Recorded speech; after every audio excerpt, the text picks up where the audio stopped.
everyone, my name is Jenna, but you guys can call me Jenna. Welcome back to my channel. Welcome to the start of yet another reading vlog. This one is a part 2 wherein I try and find some new favorite cozy fantasies.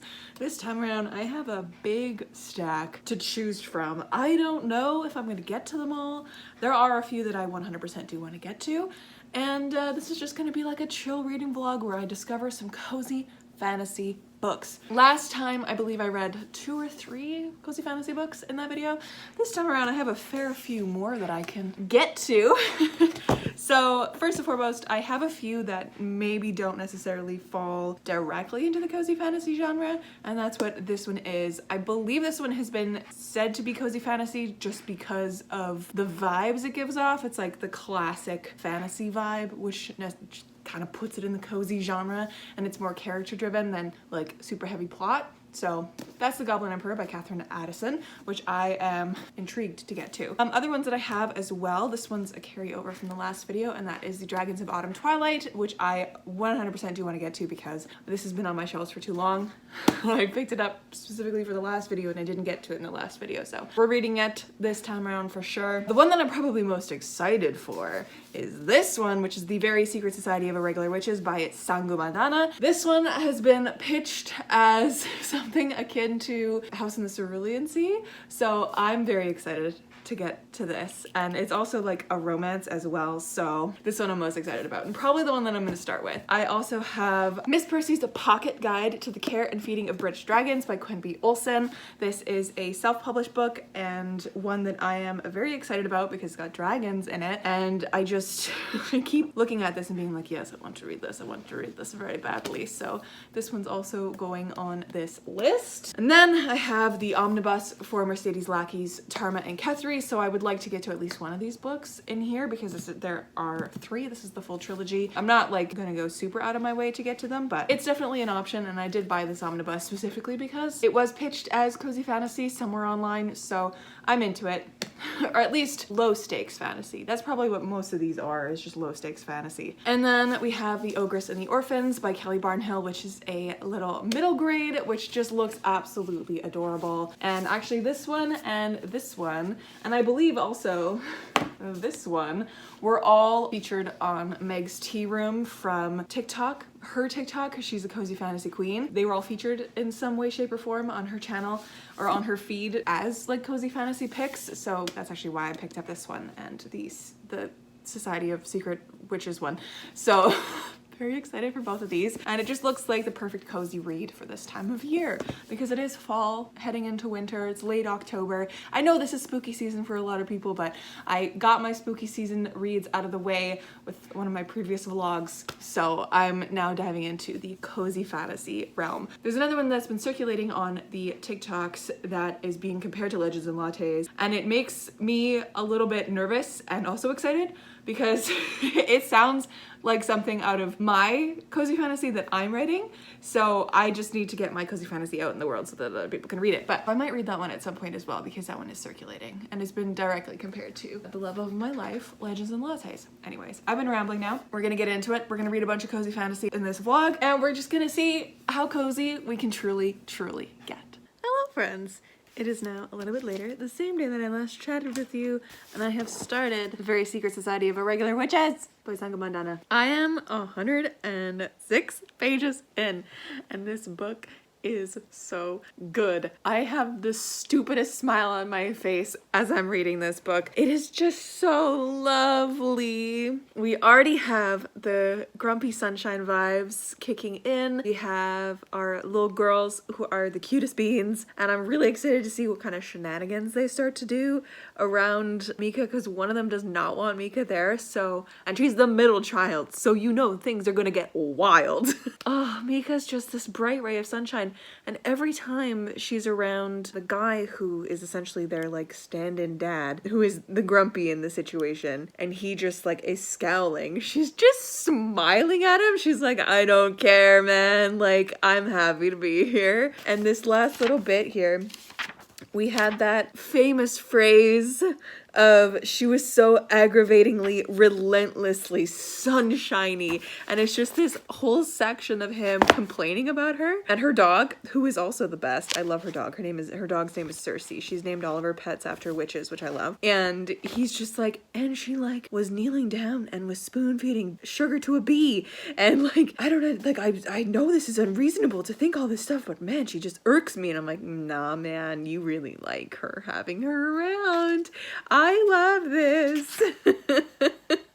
And she just comes into the library and she accidentally makes him laugh because she just startles him with a question, and she's just like, hey, you should do that more often, it's really nice. And he's like, do what? And she's like, laugh. And she just walks away. I love this dynamic so much. I love it so much. Also on the property, there are two gay men who are married, and they're like the caretakers of the place. And then we have the housemaid as well, Lucy. Ian and Ken are just the greatest. And there's a scene between Ian, Ken, and Lucy in this where they're all in like the farmhouse or like the little cabin where Ian and Ken live, and they're looking out at like the kids during one of their first magic lessons, and immediately it's just this like these three people talking to each other, and immediately Ken is like, I need to set them up, and Ian is like, do not do not play your matchmaking tricks. And the whole scene I was just sitting there, I'm like, I want this to be a movie. I want this to be a movie. I need this to be a movie yesterday, because I need to see these people. I need to see them on screen. I love them so much. Oh my god. Anyways, I'm loving it. 100 pages in, roughly. The vibes, perfection. I love it so much. I haven't explained what this is about.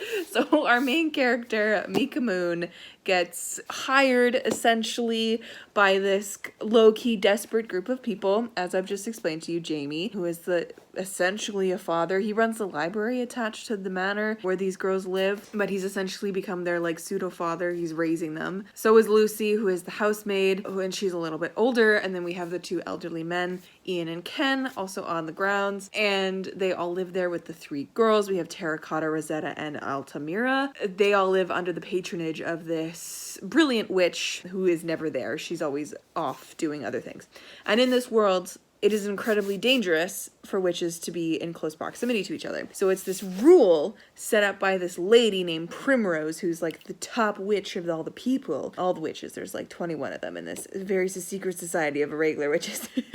And she has set up a rule that like nobody can be in contact with each other in case it creates too much magic and it becomes dangerous. So having these three little girls together is incredibly dangerous, but Mika gets hired by this group of people to essentially teach them magic and teach them how to control their magic. And so she decides, because she needs to essentially keep them hidden from Primrose, which the witch who owns the estate is essentially doing through wards and stuff, but like the little girls need to know how to use their magic and how to, wield it and stuff. So Mika's brought in to do so. And so she kind of takes up space in the attic and she starts living there. The scenes of magic in this already are absolutely stunning. We've had a moment of Mika, like the little descriptions and the explanations from Mika about magic are just so simple and so perfect. We've had a moment where Mika's gone down to the beach with her dog and like has collected some of the stuff around her, and she comes back and she makes this beautiful potion, and it's so witchy and it's so delightful. Like this is my perfect book so far. I'm thriving. So that's essentially the hook of the story, and I assume so many different antics happen. I assume her and Jamie fall in love, which is just wonderful. So anyways, that's update number 1. I'll update you when I get to the end with my final thoughts. Hello friends, I almost just tripped over my couch. I'm popping in. It's been a little while. I got Brendan Lee Mulligan on the TV. I just finished The Very Secret Society of Irregular Witches by Sangha Mandana, and this was perfection. I totally screwed myself by reading this first in this reading vlog, because this was the best. Skyrocketed to one of my favorite books of all time. Skyrocketed to one of my favorite books of the year. It's up there with Oleander's Sword and Legends and Lattes. Like, it is so good. This was everything. Everything. I need to sit down and explain this to you, because this was just so good, my friends. It was stunning. Every inch of it, wonderful. This book, it ended with just the greatest scene I've ever experienced. There were so many scenes in here that I just absolutely loved. No spoilers, I promise. But the ending here, the acknowledgements. The author wrote, When I started writing this book, we were 8 months into the pandemic, and all I wanted to work on was a warm, cozy, romantic story about magic and family. A story that was, above all things, about love and human connection. And that is exactly what this is, and that is my perfect book. My perfect book. This was immaculate. It was so good. I want a spin-off TV show with Ian, Ken, and Lucy as our main characters, where they just witness the chaos that is those little girls and Jamie and Mika. I want that spin-off show, and I need more content with these kids. I need short stories. I need to know what they are when they're older. I need to know. I just need to know. I need to live in this world a little longer, and this is gonna be it's gonna be a reread for sure. A regular reread for me. Oh my God, there's a scene in here that made me physically squeal just in perfect happiness. Oh gosh, can I find it? And like, you know, there's always like a conflict, right? Near at one point in the book, or like a darkest moment kind of thing. The moment in here is one of the first times that I've witnessed a book actually have a very legit reason for people to fall apart or fall out with each other. It is so legit, so valid. And I was sitting here, I was like, oh my God, what? Like, there's literally nothing else she could have done in this moment except for leave. Like, it was, well, there are a few other things that she could have done, but it was like one of those moments I was like, yeah, that's the choice that I would have made in that moment, which has never happened to me in a book like this, or in like any romance book, any book ever. Like the choices that characters make at this moment, I'm always a little bit like, okay. But anyways, yeah, this scene, it's about halfway through the book, is on page 146 and 147 of this paperback edition. It's when Mika is harvesting starlight. It is the most beautifully visual scene. I can't with the visuals in this book. The gentle use and inclusion of magic in this book is perfect. Like, just, we get little moments where we see Mika making potions in her attic bedroom, and it's just the most delicate recipe making. I get ready to be sick of me in this book, my friends. First book of this video is a 5 out of 5 stars. No question, 6 out of 5 stars. So good. No questions asked. Oh my God. This is the best. I love this so much. Oh my God. Anyways, I also wanted to let you guys know that I picked up another book. It was the book that I mentioned at the beginning of this video that I couldn't remember the name of. I ended up actually picking up a physical copy of it because I really wanted to. It sounds low-key like a second story, like my book. So I was like, I need to read this and I need to see what this author has done. It's Can't Spell Treason Without T by Rebecca Thorne. So this is going to be added onto this list, and I low-key want to read it like next, but I have so many other books for this video that I need to read. So we'll see what I get to next. Book one was too good. We're starting off this video on an absolute high. I don't know if we're going to be able to keep that up. Hello, friends. I wanted to pop in. It's been a hot, sexy second since I last talked to you, but I just started today. A little while ago, I started reading a new book for this video, The Dragons of Autumn Twilight by Margaret Weis and Tracy Hickman. This book is not cozy fantasy. So far, we've had some dire stakes and consequences and stuff going on. So I think this one might fall into the more of like classic feeling fantasy. Don't mind my face. I just got home from my friend's party and washed off all my makeup, so I'm feeling a little raw right now. But yeah, this one doesn't feel like cozy fantasy, and I'm also about 90 pages in, and I'm not really like I'm intrigued enough to keep going, but it's not giving, you know. But it's not a bad read, and it is okay. It is, you know, something. The writing is okay. The audiobook narrator that I'm listening to is pretty good.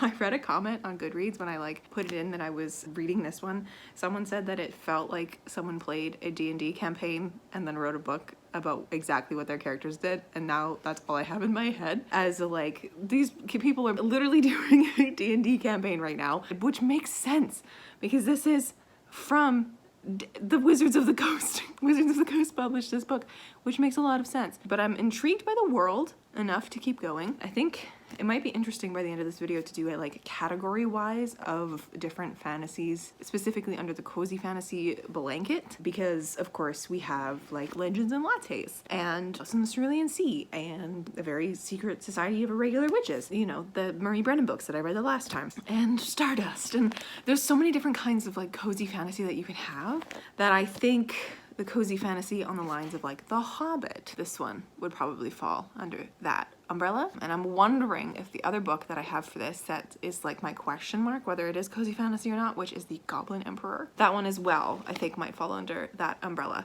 But something like, as I said, Legends and Lattes or A Very Secret Society of Irregular Witches falls under a different umbrella. Yeah, The Dragons of Autumn Twilight, we're gonna give it a little bit further before I make any like decisions on whether I'm gonna keep going with it or not. But yeah, so far it's pretty good. I've had a very like The Hobbit-esque inclusion of songs and poems in this. We've also got a really beautiful description of some autumnal landscape, which is just beautiful. It was just, yeah. The mountainside below him formed one side of a high mountain bowl carpeted in autumn splendor, and then it goes on for a while, but like it's just beautiful. So yeah, it's a book and I am reading it. I have very few opinions so far, other than the fact that it is not like traditional cozy fantasy where like not in like low stakes. Traditional cozy fantasy, I say, as in this is not a very new category that we have decided to name as a collective on the internet. That's kind of where I'm sitting at right now. But yeah, I'm about 90 pages in.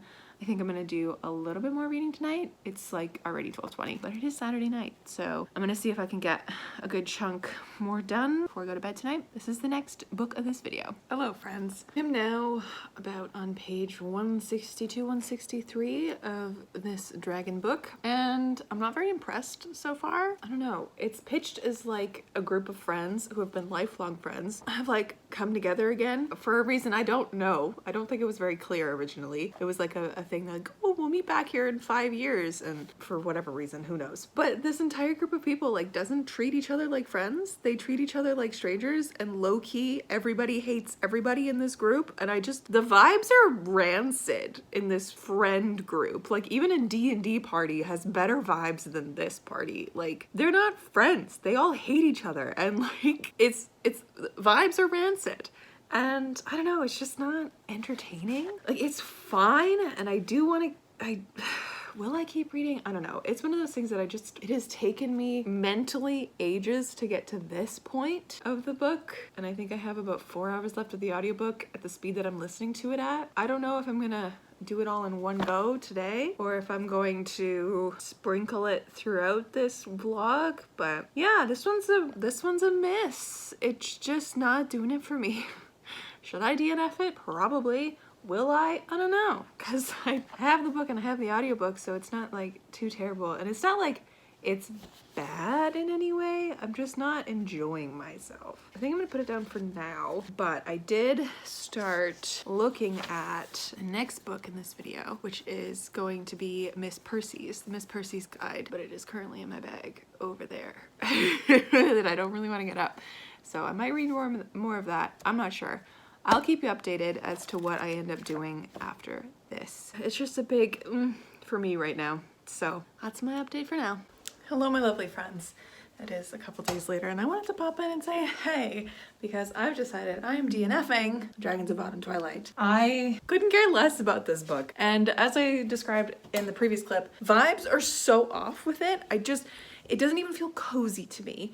It feels like a normal fantasy book with like action and stakes and like, you know, it's got a Wheel of Time flair to it with like people coming in. I don't know. And like going immediately on a quest hook and that kind of stuff. And I think it's the D&D vibes because it's published literally by the Wizards of the Coast, by D&D people. So, which is sad. I think it might be just a DNF for now. I might come back to it at some point now that I know like what to expect. But I just don't think it fits in this video. We're moving on.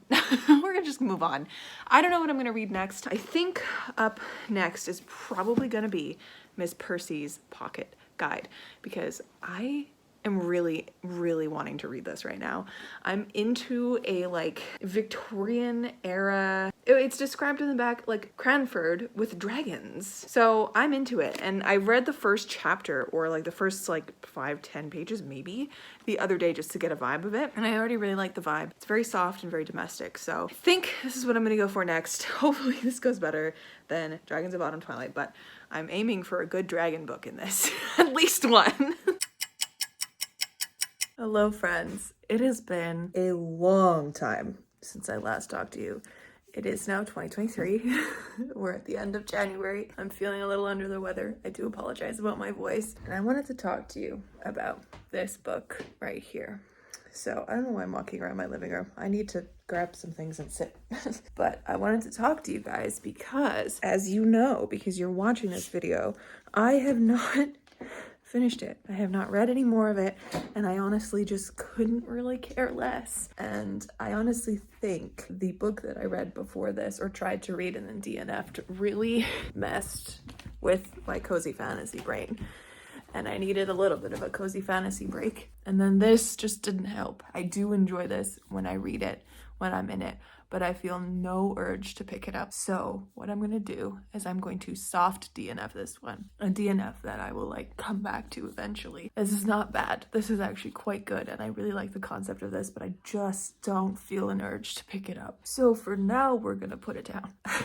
And I don't even remember the books that I really had in this video at the time, but I have 2 more that I want to read and get this video finished for you guys. So I have a library book called This Is Ever After by F.T. Lukens that just came in. I've heard that this is a wonderful book, and honestly, every single book in this video has been a recommendation from Meg's Tea Room on TikTok, and this is another one from her list, and that's why I had this on hold. So I'm gonna hopefully read this one very, very soon, because I just got it in and I'm very excited to read it.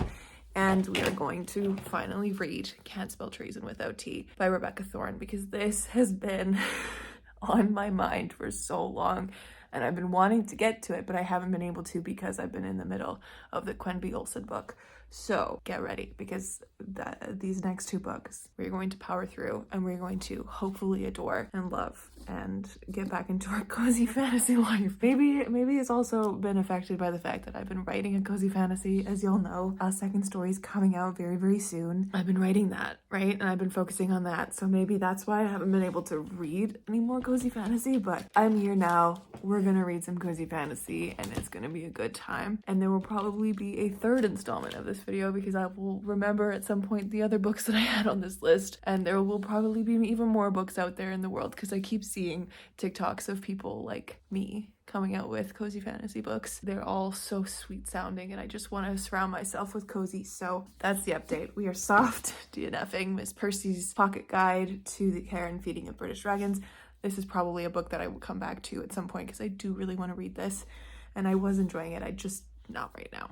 So 2 DNFs in a row. We had a 5-star and then 2 DNFs in a row. So hopefully these next 2 go better and things are just better. But that's the update. Let's get some cozy fantasy read.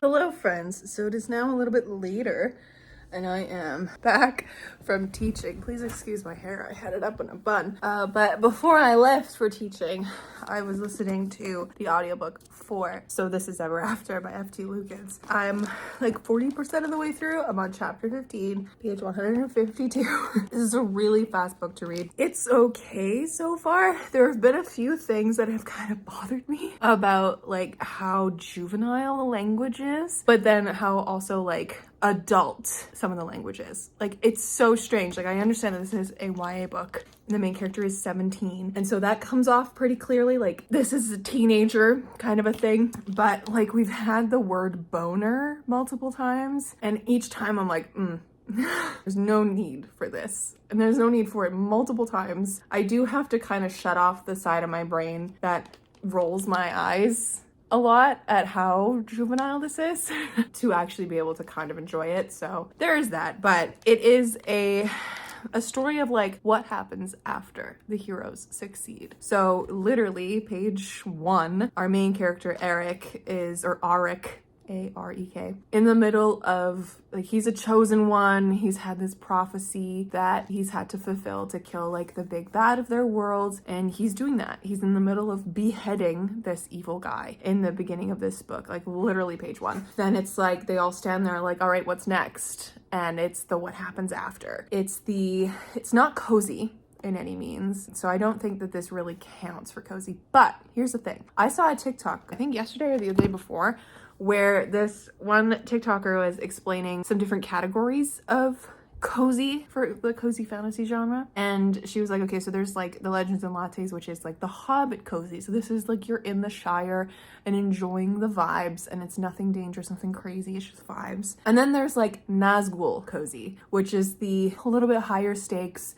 You might have some grittier things. And then she talked about like The Bone Houses by Emily Lloyd-Jones, which is one of my favorite books from last year. It didn't quite make it onto my favorites list, but it was like there. It's like that. It has the cozy fairy tale soft vibes, but it's in a really, really brutal world, and they deal with some crazy horror elements to it. So it's like the vibe of having like the Hobbit cozy and then the Nazgul cozy is kind of a thing. So I think this one leans more into the Nazgul cozy. This one feels like a D&D campaign with your friends, and a little bit. I think what's really bothering me, and I know, I hate when people are like, oh, this YA book is so juvenile. It's YA for a reason. But this is like, I think that's what's really putting me off of this story, is that it is YA and it is very juvenile. And like the characters are acting really young. They're acting like, I think they're acting younger than they should be acting in some instances. But then I think back to when I was 17 and 18, and yeah,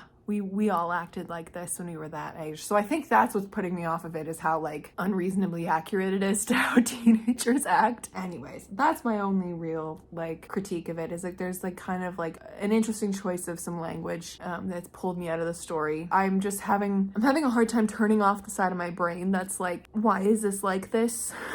Like, this is so ridiculous, or I'm eye rolling, or it's a little cringy. I just have to keep reminding myself it is YA. That's why it's like a fast, quick read. So I'm hoping that the romance in this, which is another thing, like this whole thing, this romance that's brewing, because our main character, Arek, he has to become king essentially, because this ruler that the person that they killed was the king. So like, to stop anyone else from taking the throne, his friends are like, you should sit on the throne, you just killed him, and like declare yourself king for a little bit, and then we'll find someone who's a better suitor for this. He does that, and then he gets bound by some magic that's the throne has. He cannot abdicate, otherwise he will die. And he also has to marry somebody and like soul bind to be bound to the throne by the time he turns 18, which is in 3 months. So it gives you like that whole aspect of like, you have to find the love of your life essentially. And he has like the biggest crush on his best friend Matt, so like you can see page 1 that Matt is also in love with him. So it's a matter of me being like, I just wish these two stupid kids would just talk to each other and tell each other their feelings,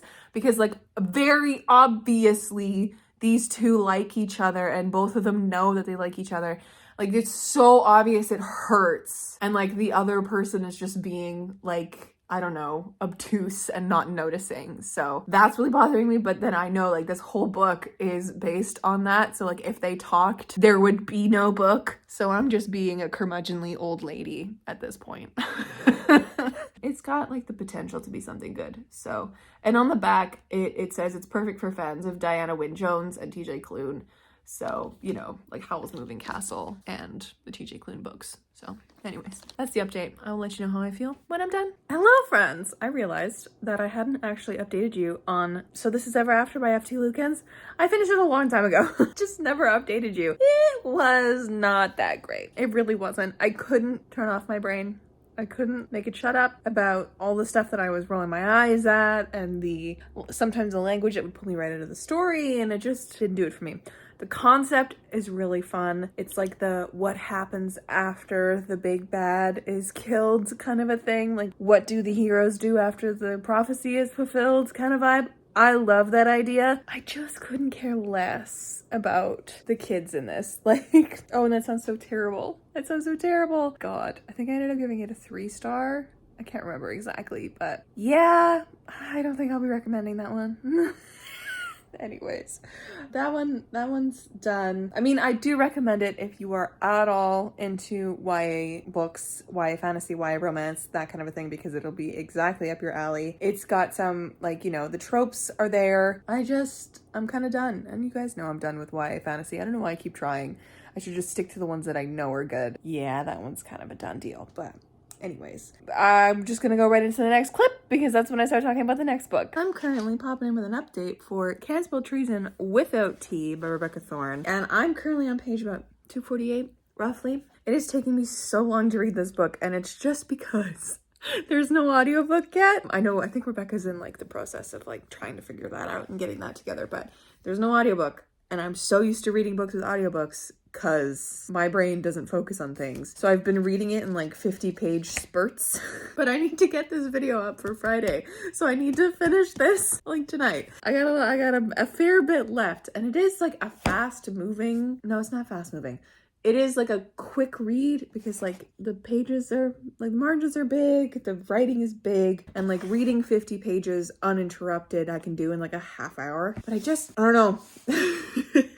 I'm enjoying this book, and it's automatically like something that's very good and very up my alley, but I'm having issue with there's something wrong with the writing, and it's not like the actual writing's fine, but I feel like there's so much that it needs to be trimmed back. I think that's what it is. Like, I don't know what it is, because it's like the scenes are snappy, sort of, and like things happen and kind of move, but it just feels like a slog in some areas to get through.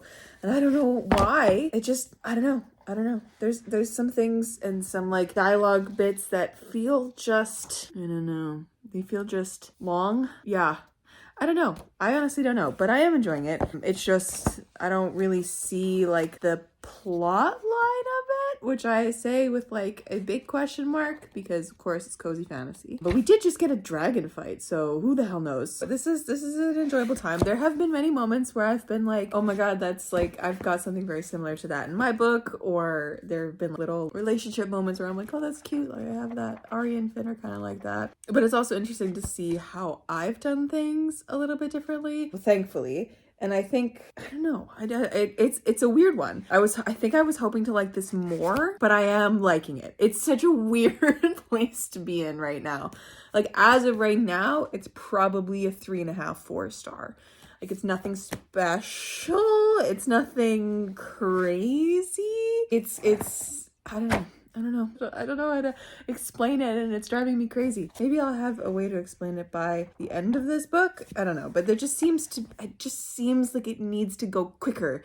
There needs to be things that are cut out, but I don't know what I would cut out. If I was the editor for this book, I would be at an absolute loss to figure out how to make this move a little bit snappier and to be a little bit snappier, because it is a long book. It's like over 400 pages, 440 pages. Like it's thick. So who knows? I hate to say it, but I don't like Kianthi and Rhaena together. I don't know if I like their relationship very much. Like they've had a few instances of issues come up which are like foundational to relationships issues, and they just kind of laugh it off, and I'm like, no, you gotta talk about that a little bit more, because that's gonna become a problem. That's gonna fester. Right off the top, Kianthi has some extreme attachment issues, and not necessarily attachment issues, but extreme like protectiveness issues and extreme anxiety issues over one very specific thing, and that is if Rhaena gets hurt. Rhaena is a freaking Queen's Guard. She's going to get hurt. Like Kianthi is, I don't want to say overreacting, but like it's an issue that needs to be dealt with. It needs to be fixed. Because you can't have someone that obsessively protective over you. You know? That's not healthy in a relationship. And then on the flip side, we have Rhaena, who thinks that she needs to earn everything, especially her relationship with Kianthi. She says that she feels that she needs to be worthy of Kianthi because she doesn't think that they're equals. I'm sorry. And then like that conversation that like after the fact ended up not even being really discussed. It was just the both of them yelling at each other that they're wrong, and then Raina like splashing water in Canthy's face to break the tension, and then they had like this cute little romantic moment afterwards. I'm like, that's not, no, like these wounds are gonna fester. So I don't see why they're together. I don't see the sparks. I don't see the chemistry. So I think that's the issue. I think maybe that's what it is. I just, yeah.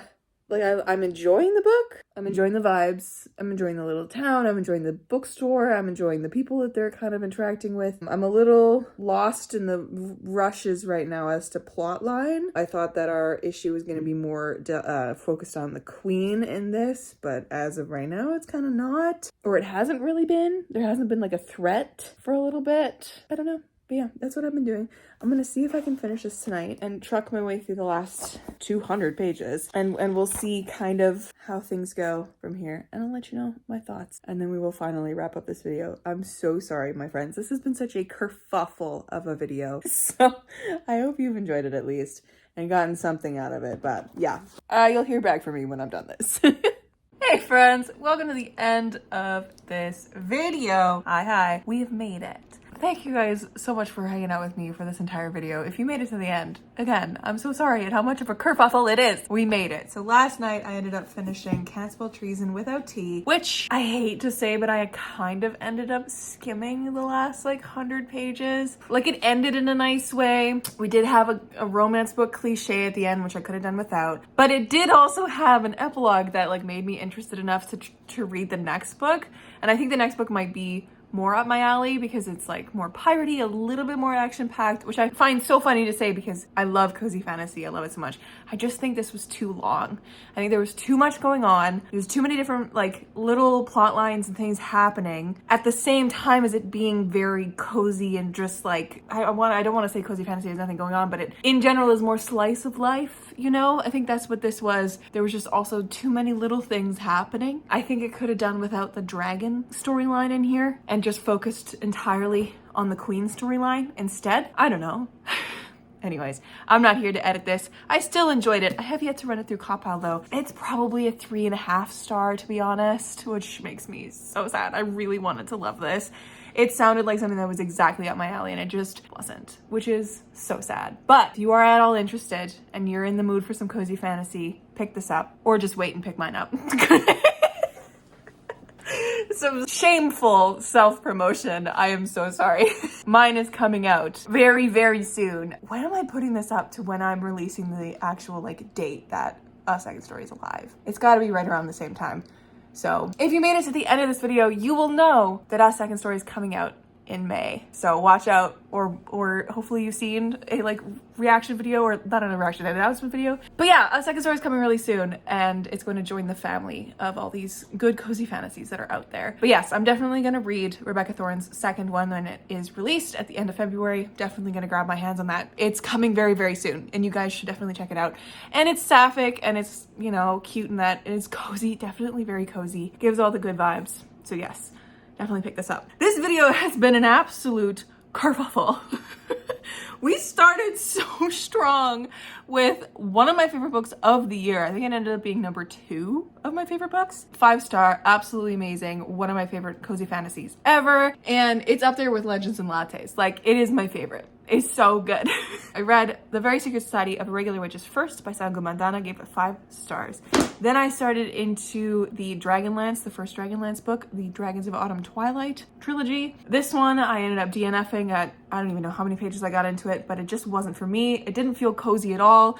It was kind of borderline on like a more action-packed Hobbit storyline. Like it had the feeling of a D&D party, but like none of the characters felt like friends. And they were supposed to have been like lifelong friends, and it felt too just abrasive to read. Wasn't a fan, which is why I DNF'd it, and have since unhauled it off my shelves. Then I tried to pick up Miss Percy's pocket guide to the Care and Feeding of British Dragons. That title is too long, by Quimby Olsen. And this one, I got a portion on the way through and also DNF'd it. I'm like soft DNFing it. I think that if I come back to this at a different time and really focus on it, it'll be better, because I literally started this in October. Every time I went back into it, I did enjoy it, but I never felt the pull to pick it up when I wasn't reading it actively or when I made myself sit down to read it, which is just not an enjoyable reading experience. I'm tired of reading books like that. Seriously. This one is also a DNF. So we had 2 DNFs back to back. One was a hard DNF, that one was a soft DNF, because I do plan on coming back to it eventually. But then I read and actually finished. So this is Ever After. So this is Ever After by F.T. Lukens, which was a library book and a total random addition to this TBR. I had it on hold from the library because Meg from Meg's Tea Room recommended it as a cozy fantasy. And it is, as I explained in this video, I feel like it had a little bit too much going on. And it just didn't feel like something cozy. I think in my head and in my like description of cozy fantasy, there's a lot more atmosphere at play than there is like romance or anything else. But this was a YA fantasy romance, and it was leaning really heavily on tropes and just made me roll my eyes at so many different instances. And let me double check what I rated that one. I rated it 3 stars.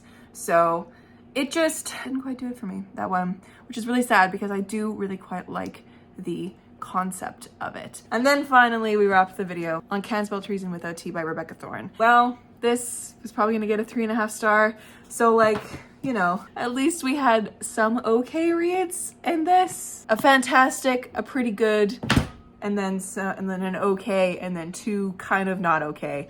But I really hope you guys don't mind that this wasn't quite a win of a video. And I hope you also don't mind if I come back again with this video challenge and read the other books that I intended on reading, and like do a 3rd installment of trying to find more cozy fantasy books that I recommend, because there's a lot out there. And because this genre is kind of kicking off, I think that there is a lot more opportunity for people to come out with cozy fantasies and to really expand the genre and really see where it can go. I've seen so many different really interesting conversations about cozy fantasy on TikTok as well. I've mentioned her many times in this video, but Meg from Meg's Tea Room, huge one. And there's another one that I've seen, I cannot remember her name, but I'm gonna find it, and I'm gonna leave her TikTok link down below as well as Meg's. And she was talking about how cozy is, like, the cozy fantasy narrative that we're looking through is very westernized, and like, what does cozy mean to other cultures around the world? And I think that's such a fantastic conversation. So